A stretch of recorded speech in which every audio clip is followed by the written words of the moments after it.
mendapatkan hati. Negeri ini memanggilmu kawan, belajar bergerak berbagi untuk negeri. Guru penggerak majukan pendidikan, guru penggerak menghamba pada murid, kreatif rancang pembelajaran, hargai potensi. Assalamualaikum warahmatullahi wabarakatuh. Ada sebuah quotation mengatakan bahwasannya jangan melakukan sebuah kegiatan tanpa adanya tujuan. Oleh karena itu hari ini saya akan melakukan kegiatan aksi nyata modul 2.3 proses coaching dalam supervisi akademik. Bersama saya Afdeni Amansa, sarjana pendidikan guru, merupakan guru SMP Negeri 42 Rejang Lebong, guru penggerak angkatan 7 dari Kabupaten Rejang Lebong. Oleh karena itu saya memohon izin kepada Ibu Noprini Daulay, sarjana pendidikan Magister Teknologi Pendidikan selaku fasilitator, dan Bapak Sarwo Edi, sarjana Sains Magister Pendidikan selaku pengajar praktik. Dalam kondisi ini atau dalam praktik ini saya akan melakukan supervisi akademik kepada salah satu guru di SMP Negeri 42 Rejang Lebong bernama Ibu Anggun Cepaka Asi, sarjana pendidikan guru. Beliau mengajar IPS. Oleh karena itu, selamat menikmati video yang kami tayangkan. Saya akhiri. Assalamualaikum warahmatullahi wabarakatuh.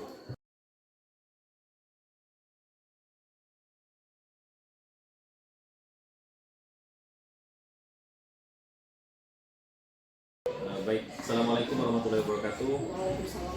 Selamat siang Ibu Anggun. Jadi sebelumnya mohon maaf Ibu Anggun, mau tanya dulu ini, apakah masih memiliki jam untuk mengajar hari ini?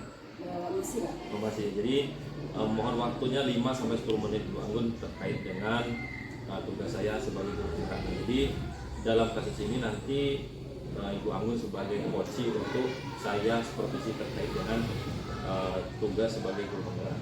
Nah, kita mulai saja Ibu Anggun ya. Jadi kalau boleh tahu nanti setelah saya mau masuk ke dalam kelas, nanti rencananya Ibu Anggun mau di supervisi kelas berapa itu? Rencananya di kelas 7 Pak. Di kelas 7 ya. Nah, kalau boleh tahu spesifik materinya ini tentang apa Bu? Kebetulan materi di bab 3 kemarin sudah selesai. Jadi kami di bentuk besok itu masuk ke bab 4, itu materi pertama. Itu tentang manusia pada masa praksara. Ya, manusia pada masa praksara. Berarti ini konsen ke dalam materi sejarah Bu ya. Nah, ini bab 4. Sasarannya tadi kelas 7 Bu ya. Kalau boleh saya tahu nih Bu, tujuan pembelajarannya nanti yang Ibu inginkan apa ini terkait dengan materi yang Ibu sampaikan? Untuk tujuan pembelajaran nanti ada 2. Itu fokusnya 2. Yang pertama, peserta didik mampu mendeskripsikan periodisasi masa praksara di Indonesia. Untuk tujuan pembelajaran yang kedua, ini peserta didik mampu mendeskripsikan perkembangan masyarakat Indonesia pada masa praksara. Pertama mendeskripsikan, yang kedua itu mampu mendeskripsikan. Nah, dari tujuan pembelajaran ini, dari Ibu Anggun sendiri ini, agar tujuan pembelajaran ini dapat berjalan dengan baik nih. Jadi area pengembangan daripada materi ini kemana ini? Oke, untuk area perkembangannya akan dicapai itu ada 2 juga Pak. Yang pertama itu peserta didik itu lebih mandiri dalam pembelajaran. Mandiri. Yang kedua peserta didik itu lebih aktif dan lebih berani tampil dalam mengemukakan pendapatnya. Oke, jadi kalau dilihat dari pengembangannya berarti Ibu Anggun ini mengarahkannya ke dalam kemampuan ini ya, pedagogik ya seperti itu. Jadi anak itu pengen aktif dan mandiri. Nah ini kalau saya boleh tahu nih Bu, agar apa ya pengembangan ini dapat terjalin dengan baik, anak ini mampu mandiri, anak ini mampu aktif, strategi yang akan Ibu lakukan ini apa Bu, agar area pengembangan tersebut dapat tercapai? Untuk strategi, karena biasanya saya mengajar itu hanya dengan ceramah saja Pak. Oke. Nah kebetulan besok itu saya mau mencoba memakai model Pak. Oke. Model di sini fokusnya ke peserta didik. Yang pertama itu peserta didik itu akan saya berikan bahan bacaan, berikan materi nanti. Kemungkinan bisa saya pakai buku paket saja nanti. Nah, setelah mereka membaca dan memahami apa yang sudah dibaca, saya akan memberikan secari kertas. Jadi anak-anak itu akan membuat satu pertanyaan. Setelah itu pertanyaan itu dikumpulkan lagi. Setelah dikumpulkan baru dibagikan lagi. Jadi diusahakan anak-anak yang membuat pertanyaan itu tidak dapat pertanyaan dia sendiri nanti. Ya. Jadi setelah itu anak-anak dipanggil satu persatu untuk membacakan pertanyaan dan sekaligus menjawab pertanyaan itu. Oke, jadi modelnya sudah mengarahkan ke dalam area pengembangan tadi Bu ya. Jadi ada bahan bacaan agar anak membaca biar mereka mandiri, kemudian mereka maju ke depan kayak gitu Bu ya. Nah, ketika anak maju ke depan ini, apakah anak lain itu diberikan waktu atau ruang untuk mereka bertanya atau berkomentar gitu? Tidak, Pak. Oh tidak. Jadi hanya sebatas anak maju saja ya. Hanya mau melihat keberaniannya aja dulu. Oh. Mungkin pembelajaran selanjutnya akan ada komentar. Jadi fokusnya memang tujuannya ke individu anak ya. Nah, jadi dari strategi udah ada nih. Kalau dari Ibu Anggun sendiri nih sih Bu. Jadi kan tadi tujuan pembelajaran sudah disampaikan, pengembangan sudah disampaikan, strateginya sudah ada. Dari Ibu Anggun sendiri nih, dengan kondisi kelas 7 kita mungkin udah tahu lah variasi kemampuan mereka. Nah, yang Ibu Anggun sendiri pengen, ini dari Ibu Anggun ya, bukan ke anaknya. Jadi dari Ibu Anggunnya sendiri mau mengembangkan apa nih Bu? Apa misalnya kasih contoh kayak gini, apakah kita ingin mengembangkan kemampuan pedagogi kita atau profesional kita atau sosialnya kayak gitu. Dari Ibu Anggunnya pengen mengembangkan apa terkait dengan prosesnya nanti? Secara profesional yang profesional artinya ke materinya ya. Materinya. Oke, jadi profesional. Jadi berarti pada intinya ketika anak itu mampu menjawab atau menganalisa materi yang Ibu Anggunkan, berarti itu sasaran dari Ibu Anggun. Oke, jadi nah ini nanti saya mohon izin Ibu Anggun ya, terkait dengan ketika kita nanti supervisi, saya akan konsen ke apa yang udah Ibu Anggun buat. Nah, jadi nanti silakan Ibu Anggun nanti lakukanlah sesuai dengan pra observasi ini agar apa yang saya lihat nanti saya akan konsen ke sini saja. Nah, ini saja Bu mungkin yang dapat kita bahas untuk pada tahap pra observasi ini. Mudah-mudahan besok di agenda observasinya Ibu dapat menerapkannya dengan baik. Oke, terima kasih Ibu atas waktunya. Mohon maaf sudah mengganggu jamnya Bu. Silakan kembali lagi ke kelas. Saya akhiri. Assalamualaikum warahmatullahi wabarakatuh. Waalaikumsalam warahmatullahi wabarakatuh. Terima kasih Pak. Siap.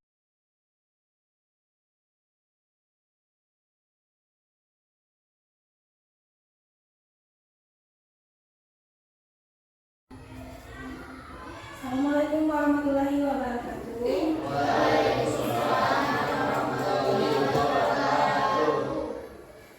Selamat pagi. Gimana kabarnya hari ini? Ya, sebelum mulai pelajaran, ada baiknya kita berdoa terlebih dahulu. Sebelum minta ketua kelasnya silakan duduk. Duduk, siap, gerak. Berdoa, mulai.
Sebelum belajar untuk membangkitkan jiwa nasionalisme kita sebagai bangsa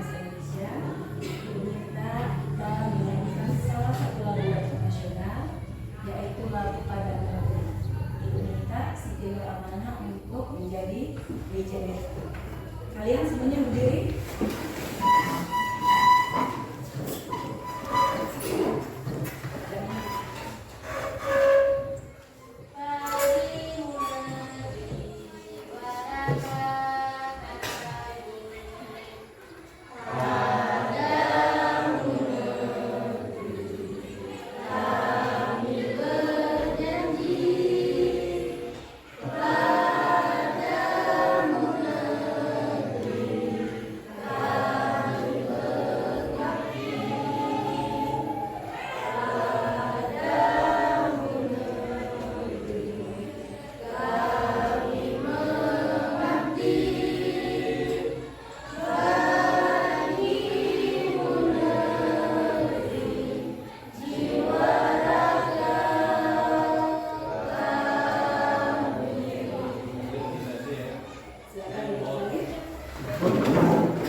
Tolong sebutkan nama makanan yang berawalan huruf A.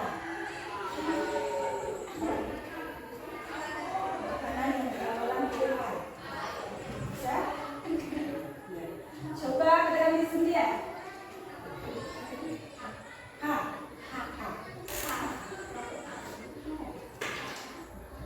Hamburger. Itu ya contohnya aja tadi ya. Sekarang coba kita mulai. Bila. Coba sebutkan makanan yang berawalan huruf B. Lihat huruf D. D. Berdua kolom tengahnya. Boleh, coba, oke. Coba Ani yang berawalan huruf M.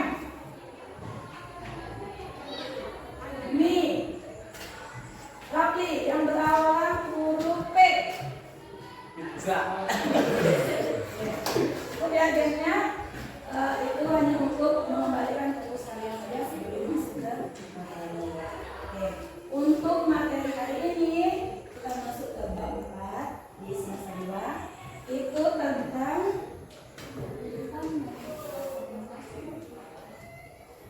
ya, di sana sudah ada ya, tentang kehidupan.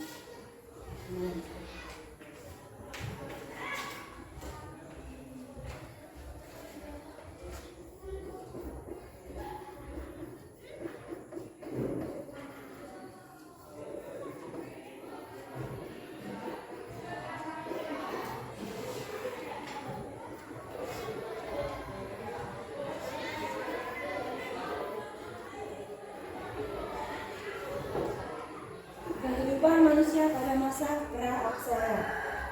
Nah, adapun tujuan yang akan kalian capai pada hari ini yaitu ada 3. Ya. Yang pertama, melalui tayangan gambar, murid dapat memahami kehidupan manusia pada masa pra-aksara. Yang kedua, melalui diskusi kelompok, murid dapat menemukan perkembangan manusia pada masa pra-aksara. Dan yang ketiga, melalui penugasan, murid dapat mengidentifikasi periodisasi kehidupan pada masa pra-aksara. Jadi ada 3 tujuan yang akan kita capai pada hari ini. Nah, sekarang Ibu akan membagi kalian menjadi 3 kelompok berdasarkan profil belajar, gaya belajar murid. Ya. Ketiga ada kinestetik, visual, dan auditory. Untuk kelompok kinestetik atau kelompok pertama itu ada Intan, Raju, Nirwana, Ana, dan Dian. Sorry, Nirwana masuk ya. Yang kelompok kedua visual ini Satya, Siska, Ani, Evan, dan Tio. Yang ketiga kelompok auditory, Sinta, Dila, Lia, dan Raffi. Silakan bergabung ke kelompoknya masing-masing.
Informasi tentang kehidupan masyarakat yang sudah kalian miliki. Untuk kelompok visual, kalian sudah diberi bacaan. Silakan cari informasi tentang kehidupan manusia pada masa praksara. Ya. Nah, silakan berdiskusi dengan kelompok masing-masing. Nanti selesai diskusi, ibu akan memberikan tanya jawab kepada kelompok 1, 2, dan 3. Nah,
Adanya apa Pak?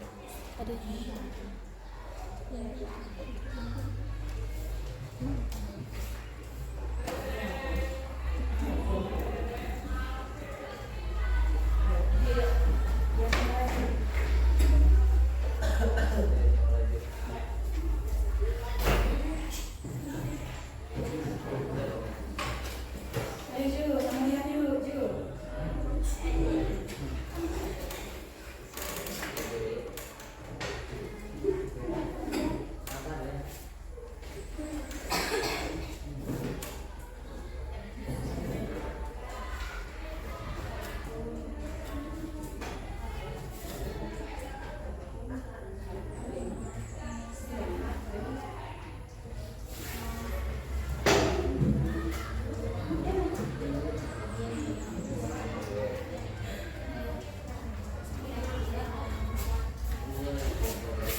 kehidupan manusia pada masa praksara.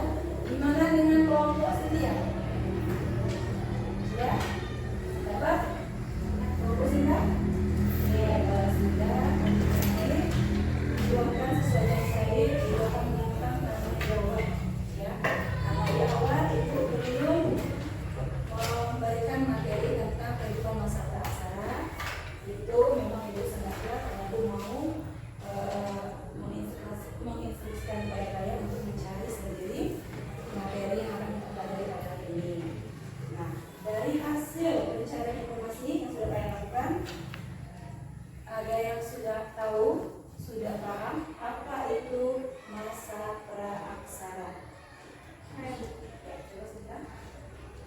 Praaksara adalah dari gabungan kata yaitu pra dan aksara. Pra artinya sebelum dan aksara adalah tulisan. Dengan demikian yang dimaksudkan praaksara adalah masa sebelum manusia mengenal tulisan. Oke, jadi pra itu sebelum, aksara itu tulisan.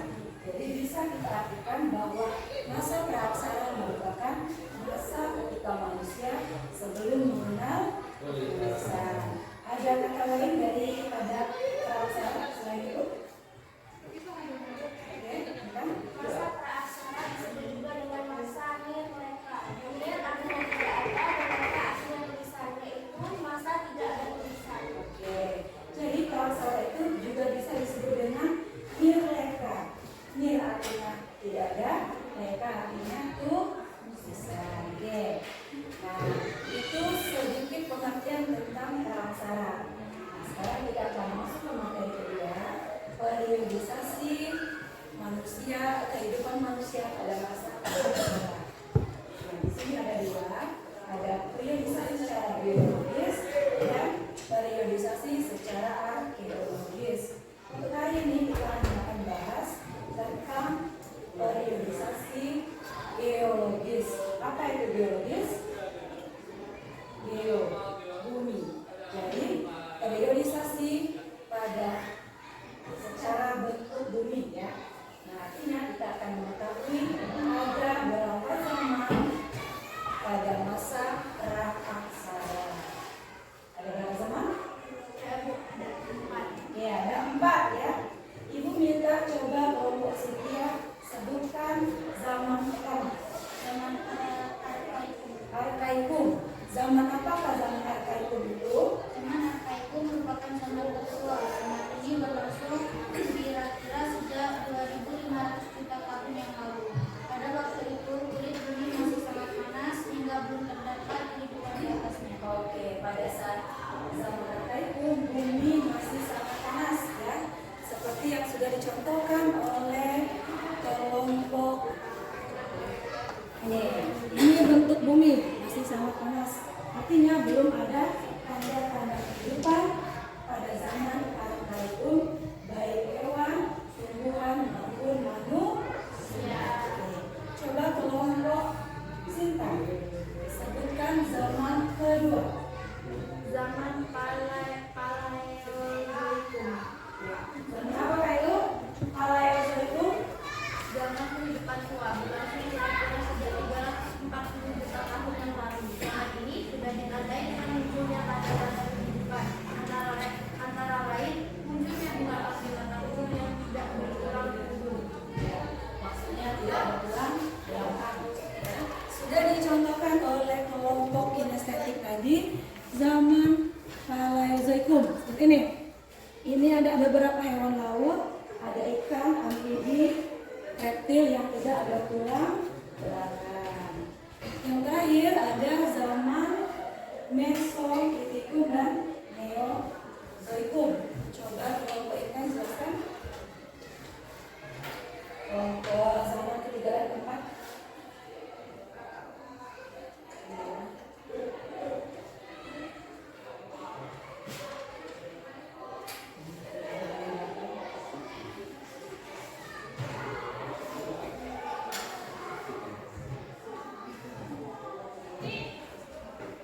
Zaman ketiga.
dinosaurus atau binatang besar.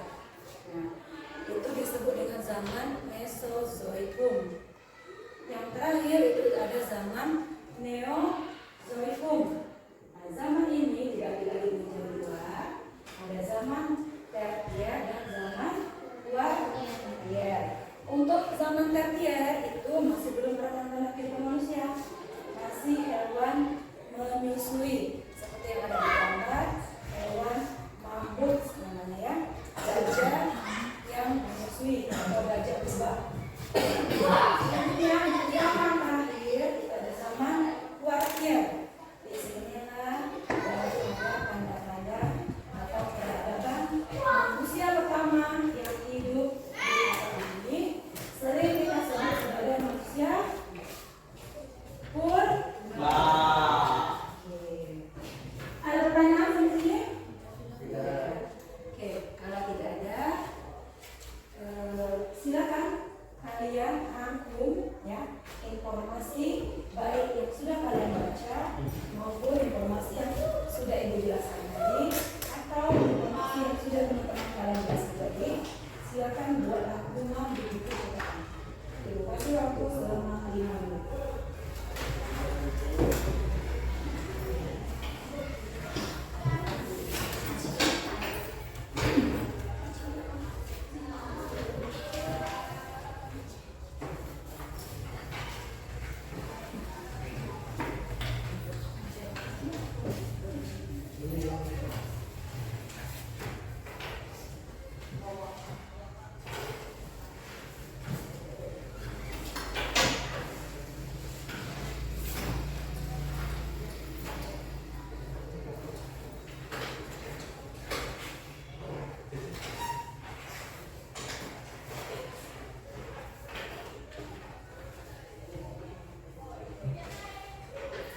Sudah?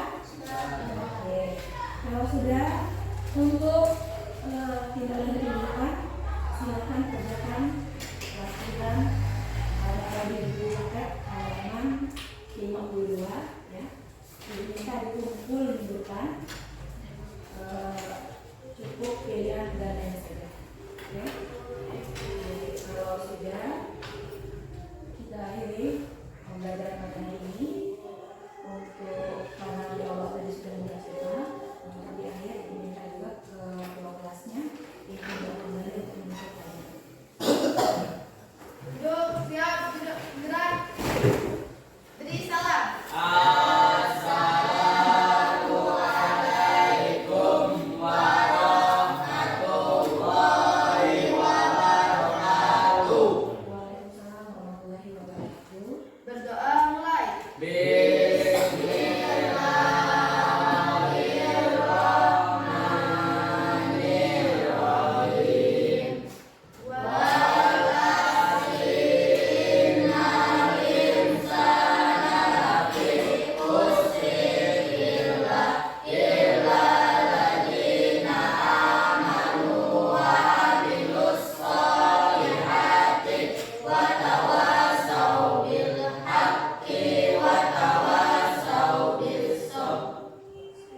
Oke, cukup ya pertemuan hari ini. Terima kasih. Wassalamualaikum warahmatullahi wabarakatuh.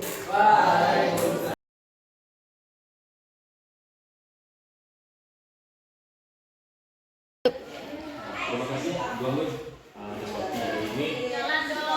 Pekan lalu Bu Anggun sudah melakukan pembelajaran terkait dengan advokasi. Nah, dari proses pembelajaran tersebut, apa yang Ibu Anggun rasakan setelah tampil? Jadi pasca sebelum kita pembelajaran, kemudian setelah pembelajaran apa yang Ibu Anggun rasakan? Yang pertama deg-degan ya. Karena biasanya nggak ada yang lihat padahal ya. Nah, pas hari itu dilihat sama Pak Beni, jadi ada rasa deg-degan sedikit. Dan untuk proses pembelajaran itu saya merasa sangat senang sekali sudah bisa mempraktekkan langsung pembelajaran yang begitu diferensiasi pada pelajaran. Saya juga melihat bahwa anak-anak sangat sekali dalam pembelajaran berbeda Jadi di awal kemarin di pasca sebelum kita melakukan proses pembelajaran dari Ibu Agnes kan sempat ingin menerapkan pembelajaran menggunakan kartu gitu ya. Nah karena di awal Ibu Agnes menyatakan bahwa prosesnya beragam, kemudian nanti masukkan dari cara bersama yang akan menerapkan pembelajaran berdiferensiasi. Nah Ibu Agnes sebelumnya pernah mempraktekkan pembelajaran dengan menggunakan kartu dengan pembelajaran berdiferensiasi. Dari dua objek ini kira-kira Bu, mana yang paling mempengaruhi terhadap pembelajaran kelas ini? Kalau dilihat dari ilmunya itu tentu yang berorganisasi, karena kita bisa mengelompokkan siswa itu berdasarkan gaya belajar masing-masing. Kalau itu monoton, semua tulisnya sama, dan media atau yang digunakan sama. Sedangkan di diferensiasi ini mereka belajar berdasarkan gaya belajar, ada yang video, ada yang video gambar, dan ada yang membaca bacaan. Nah, Ibu Agnes kalau saya lihat kemarin di proses belajar menerapkan pembelajaran berdiferensiasi khususnya konten. Jadi kalau saya boleh tahu nih, kenapa Ibu lebih memilih ke konten tidak proses ataupun ke produk? Oke. Untuk di khususnya di mata pelajaran IPS itu kemarin kebetulan saya mengambil materi tentang manusia berdasar manusia. Untuk produknya itu mungkin siswa masuk ke lebih dunia gitu. Ya, jadi itulah kenapa saya menggunakan di komputer.